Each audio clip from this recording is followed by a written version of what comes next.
Hey guys, it's Haley and welcome to another bookish video.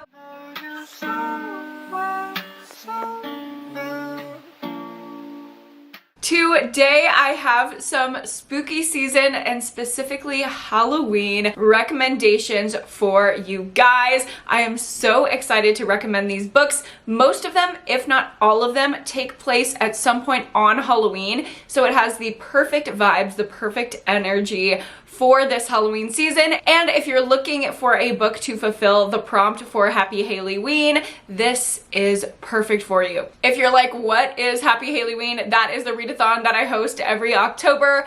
I will link my announcement video down below and up above if you want to check that out and participate. It is next week, the 16th through the 22nd, 2023, and we are going to be just hanging out, reading books together, celebrating Halloween. I always have so much fun with this readathon. I'm not a big readathon girl, but something about this one is just really, really special to me. So I hope you will participate. There's also merch. I will link the merch down below. But yeah, today we're going to be talking about books that take place on Halloween or just give such good Halloween vibes that they deserve to be included in this video. As always, I have my top 12 for you, so here we go. Without any delay, let's jump in. And we're going to start out with a semi-recent read, and that is Maeve Fly by CJ Lead. Now, this book is for all of my weird horror girlies who love a good for her female serial killer POV. That is exactly what we are following in here. Our main character, Maeve Fly, is just a freakish kind of woman. She commits murders and does a lot of other like not great things, and we are following her as she does that. She has a lot of quirks about her and she ends up getting herself into pretty sticky situations. It's really character driven, and our main character, who the book is all about, Miss Maeve, is obsessed with Halloween and specifically Halloween music. She only listens to Halloween music, so I think this would be a great read for October and Halloween time because it's just like the perfect vibes. I gave this book 4.5 out of 5 stars, and I was really conflicted for most of the book. I didn't know if I liked it or hated it, and then I had to step back and realize, you know, the satire and the commentary. So this book is really, really complex and weird as hell. It kind of turns into a hockey romance halfway through. I don't know, you just have to read it for yourself, but I ended up really enjoying it after I let the whole thing kind of wash over me. Next up, we have the group book that was actually our buddy read for Happy Hailey-ween last year, and that is The Mother Next Door by Tara Laskowski, and we all really, really liked this one last year. You are following basically this group of mothers, and you know that something goes down on Halloween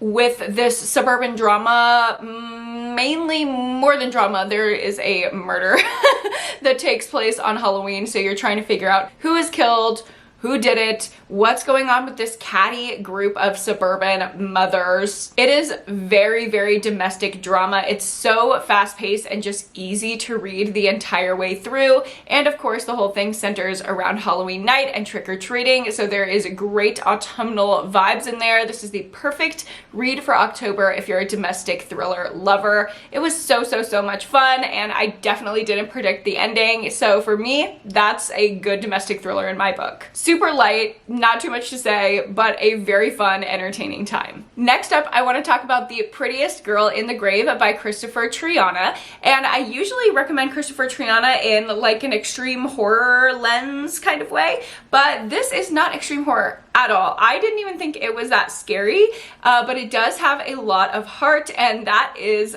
the main reason why I really liked this book. If you're looking for a little bit of a cozier, more atmospheric kind of horror book, this would be great for you. We are following a group of 6 girls who all meet up at a cemetery to do some little witchy stuff, and they end up awakening a spirit who forces them to participate in this twisted game of who's the prettiest girl in the grave, and you figure out how this curse came to be. There's some generational elements in there. Each character has a very specific profile. They're really well fleshed out, and the character relationships are really interesting. It has spooky vibes. I believe the like seance in the grave either takes place on Halloween or in October, but either way, it's great vibes. So atmospheric. The game aspect is really fun. I just had so much fun with this one again. Next up, I have Spider Sight by Tirza M.M. Hawkins.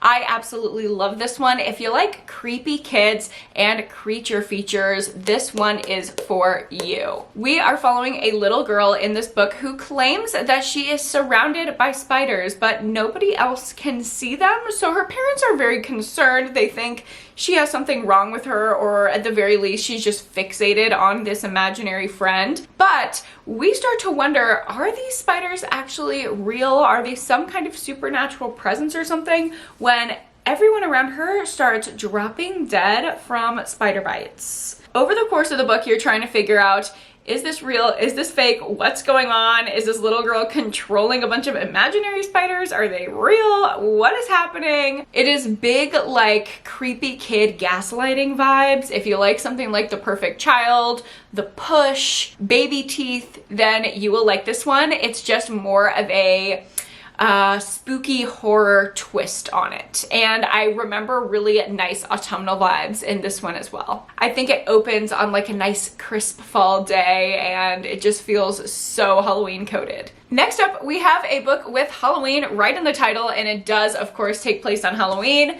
Halloween Slaughter by Sergio Gomez. This is the sequel to Camp Slaughter, so I recommend reading that one first, but I've recommended that one a ton, especially over the summer. I think that's like the perfect summer horror book, so if you read that one this summer and you're looking for more for the fall, next up, you gotta pick up Halloween Slaughter. This is the sequel following the same masked cannibalistic slasher villain as he takes out a new round of unwilling victims, kidnapping more Barbies to house in his creepy dungeon and torment them. And this time, all of the terrorizing takes place at a Halloween party. Such fun, atmospheric slasher vibes. It feels like you are watching a horror movie when you're reading this. I had such a great time with it when I read this one last fall. I remember exactly where I read it, and I just have such a fond reading experience of this, like memories of this book.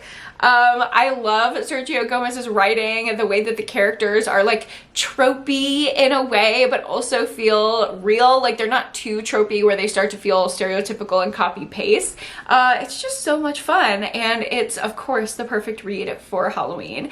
It is a little bit longer though, so if you're gonna read it for the readathon, just kind of be aware of that. Next up, of course, I have to recommend Autumn Crow by Cameron Chaney, and Cameron is a fellow booktuber here on the internet, so go subscribe to him, but he's also a really wonderful writer. This is a short story collection all about things that happen in this town of Autumn Crow where it's Halloween every single day, and I love that concept, and I love the execution of all of these stories as well. This was a 5-star short story collection for me, which rarely happens that I love every single story that much in an anthology or in a collection, but this one did it. It is just so cozy, spooky. There's such good commentary. It just feels like meaningful and melancholic, and it's like, if you're a Lana Del Rey sad girl like myself, like you just want to sit in a cemetery and listen to Phoebe Bridgers, this is the book that you need to read. And he actually just had another book in this Autumn Crow world come out, Fresh Hell. I'm actually about to pick this one up after I'm done filming, so if you like Autumn Crow, continue on to the Autumn Crow High soon-to-be series, I believe. Next up, let's talk about Dark Harvest by Norman Partridge. I read this one last year for Hailey as well, and this is kind of like a classic horror, so it also would fit for that prompt for Happy Hailey, and it's getting an adaptation that's coming out this month actually, so it will fit for 3 Happy Hailey prompts if you want to read this one for the readathon. It's super short, literally 160 pages, and you'll be done with 3 out of the 5 prompts. So in Dark Harvest, we're following this town, and every year on Halloween night, this creepy creature comes out of the woodwork and just starts like slashing away at the people who live there. And he goes by a bunch of different names like Sawtooth Jack, Pumpkinhead, Saw October Boy, Jack something, Old Hacksaw Face. Like, what the fuck? I don't know. This man goes by like many names, but he's this creepy pumpkin man, and somebody in the town has to slaughter him and kill him and conquer Sawtooth Jack, or else he's just gonna go on this murderous rampage. And this one was okay for me. I liked the vibes. The story didn't really make too much sense, but it was fun for the Halloween season for sure. I don't regret reading it at all. And I feel like it's kind of like required Halloween reading, like Dracula or something like that. Next up, if you don't want something too scary, and if you're a fan of something like Grady Hendrix style of horror, I think you would like Suburban Hell by Maureen Kilmer. This one got me out of a slump last fall, and I absolutely love it. It has that like kitschy, funny, darkly comedic, almost satirical style that Grady Hendrix writes with, and we are following this group of suburban women, and they're building a she shed. In one of their yards, they're erecting a she shed. If you don't know what a she shed is, it's basically like a man cave, but it's for women, and it's a shed out back where they can just like drink wine and have fun. So they pour some wine out on the ground to christen the she shed, and when they do, it unlocks some spirit that was trapped beneath the earth in this suburban neighborhood. See what I mean? Just like so absolutely ridiculous. And the woman who lives in the house where the she shed's being built starts to be haunted and possessed. And we follow how all of this shakes out, how everyone in the neighborhood maybe is catching on, the drama, the ups and downs. It's so fun, so funny, and just a really light, easy read while still having lots of Halloween vibes. If you are a spooky girl, but not necessarily a scary girl, you gotta pick this one up. Next up, I want to recommend Whatever Remains of Us in the End by Brandon Baker, who's also a wonderful content creator. I absolutely love his TikTok recommendations. I've actually got a ton of recommendations from him, so check him out as well. But I read his novella just a couple months ago, and I really enjoyed it. It gives very like gothic horror, but not heavy and monotonous to read vibes. It's easy to read, it's fun, and we're following two guys who knew each other in high school, but they're kind of like deadbeats that are just like living around their hometown, and they get wrapped up into this scheme to break into a rich woman's house down the street, but everyone thinks this woman is a witch. And they know, like, okay, she's just a lady down the street, but then they start to get caught up in the mystery of it all, and they're like, is she actually a witch? So very spooky, very Halloween vibes. There's grief talk in here. There's different commentary about different things in here. The end really pops off, and it went in a direction that I was not expecting.